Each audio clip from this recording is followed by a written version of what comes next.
नमस्कार, मैं हूं डीके अहरवार और आप देख रहे हैं news star MP channel. Niwari जिले के शिक्षा विभाग में पद की लड़ाई निरंतर जारी है। फिर चाहे वह पद जिला परियोजना समन्वयक का हो या फिर जिला शिक्षा अधिकारी का हो, इस पद के लिए निरंतर मशक्कत की जा रही है। बिल्कुल भरकस प्रयास किए जा रहे हैं। आपको बता दें कि डीपीसी का हो या जिला शिक्षा अधिकारी का पद, इन दोनों पदों को हासिल करने के लिए अधिकारी अपनी पूरी ताकत झोंककर पद हासिल करने की होड़ में जुटे हुए हैं। फिलहाल अभी हाल में यानी 26/12/2024 से फुल फ्रेश डीपीसी का पदभार फूल सिंह दिनकर जी ने संभाला है, जो डीपीसी का पदभार संभालते ही अपने सक्रिय अंदाज में कार्यशैली में जुट गए थे। यहाँ तक कि डीपीसी कार्यालय में लगी तख्तियों में भी फूल सिंह दिनकर का नाम अंकित हो चुका था। परंतु प्रशासनिक पकड़ व राजनीतिक पकड़ में माहिर माने जाने वाले पूर्व डीपीसी राजेश पटेरिया ने कोर्ट की शरण लेकर पुनः पद हासिल करने में सफलता प्राप्त की है। सोशल मीडिया प्लेटफॉर्मों पर भी श्री पटेरिया को बधाई देने का तांता लगा हुआ है।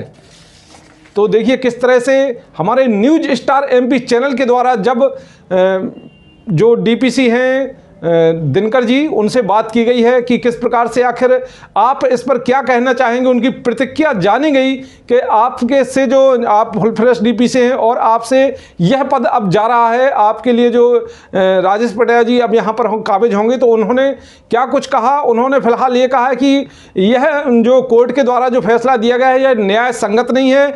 इसमें उन्होंने यह भी कहा है कि कहीं ना कहीं इसमें श्री पटेरिया द्वारा अपने जो तथ्य हैं उन तथ्यों को छुपाया गया है। जो न्यायालय में कुछ तत्व हो सकता है झूठे तत्व पेश किए गए हों या जो भी कुछ मतलब उनका मामला है, न्यायालय को गुमराह करने की भी उन्होंने बात की है कि इसमें न्यायालय को गुमराह भी किया गया है। बाकी जो उन्होंने कहा कि उन्होंने आगे अपनी डबल बेंच में इसकी अपील दायर करने का भी उन्होंने कहा है कि हम आगे जाएंगे और इसमें अपील अपनी दायर करेंगे। फिलहाल क्या कुछ कहना है उनका, आप स्वयं सुने। जबलपुर न्यायालय द्वारा जो पूर्व डीपीसी श्री राजेश पटेरिया को कार्य करने की अनुमति दी गई है, और ये फैसला मेरे हिसाब से न्याय संगत नहीं है और मैं इसको अवश्य डीवी में अपना रेट दायर करूँगा। सर क्या पात्रता थी क्या सर उनको? जो नहीं, वो उनका मूल पद हेडमास्टर है, वो पात्र ही नहीं है। जी जी जी। तथ्यों को कहीं ना कहीं छुपाया या तोड़ मड़ोड़ के पेश किया गया है। जी जी। तो सर ऐसे आदेश कैसे हो जाता है जब पात्रता में नहीं है, तो फिर कैसे आदेश देते हैं न्यायालय? अब माने न्यायालय में कुछ न कुछ तथ्यों को ढंग से प्रस्तुत नहीं किया है, न्यायालय को गुमराह किया होगा। सर आपके द्वारा क्या मतलब किया जाएगा? नहीं, मैं डबल बेंच में इसके खिलाफ अपील दायर करूंगा। ठीक है, और डबल बेंच का जो फैसला होगा मंजूर होगा। ठीक है सर, थैंक यू सर। तो देखिए उन्होंने बिल्कुल स्पष्ट तौर पर कहा है कि कहीं ना कहीं न्यायालय को उन्होंने गुमराह किया है और जो पद हासिल करने के लिए उन्होंने कुछ तथ्यों को छुपाया है, जो कुछ झूठे तथ्य भी उसमें पेश किए गए हैं। बाकी मैं इस पर अपील दायर करूंगा, आगे जाऊंगा। इसमें उन्होंने बिल्कुल साफ साफ कहा है। फूल सिंह दिनकर जी हैं जो कि डीपीसी का पदभार संभाले हुए थे और सक्रियता से अपनी शैली में जुट गए थे।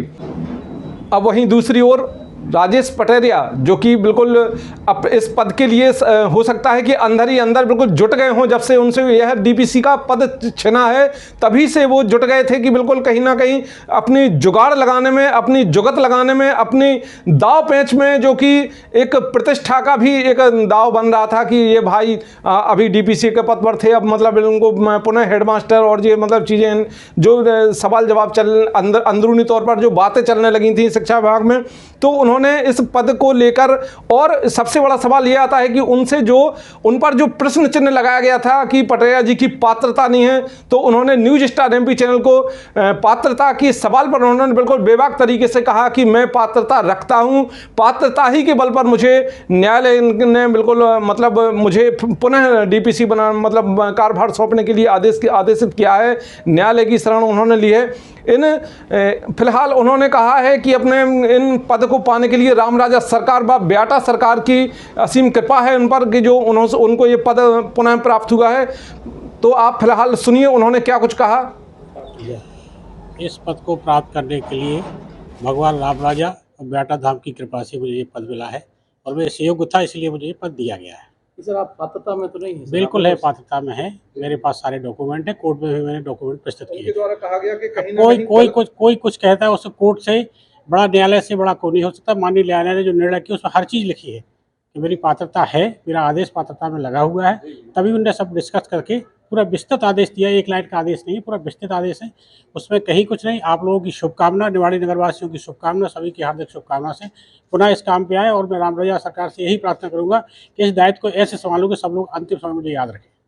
सर आप क्या कहना चाहते हैं शिक्षा विभाग? शिक्षा विभाग के लिए, हम शिक्षा विभाग के लिए जो मेहनत करते आए हैं उसी तरह फिर मेहनत करेंगे, अपने प्रशासन के साथ चलेंगे, प्रशासन की हर आदेश का पालन करेंगे और कहीं कोई कमी ना रहे, इसके लिए मैं भरसक पूरा प्रयास करूंगा। आप लोगों को बहुत बहुत धन्यवाद। तो देखिए किस तरह से उन्होंने बिल्कुल बेबाक तरीके से कहा है कि मैं पात्रता रखता हूं, पूरी पात्रता है मुझे, और मैंने जो अपनी कार्यशैली है उस कार्यशैली के बलबूते पर मैं आगे भी अपनी बिल्कुल ईमानदारी से कार्यशैली को अंजाम दूंगा। और जो प्रशासनिक, जो शासन की जो आदेश हैं उन पर बिल्कुल सक्रियता से खरा उतरने का पूरा भरकस प्रयास करूंगा। फिलहाल आगे अब जो फूल सिंह दिनकर जी द्वारा कहा जा रहा है कि वो आगे अपील करेंगे और इस पर बिल्कुल वो भी जुट जाएंगे, तो कहाँ तक अब इनका जो राजेश पटिया जी की जो कुर्सी कहाँ तक बरकरार रहती है और कहाँ तक अब कब ये मतलब अपने कितने समय के लिए अपने पद पर पुनः जमे रहते हैं, अब हम आपको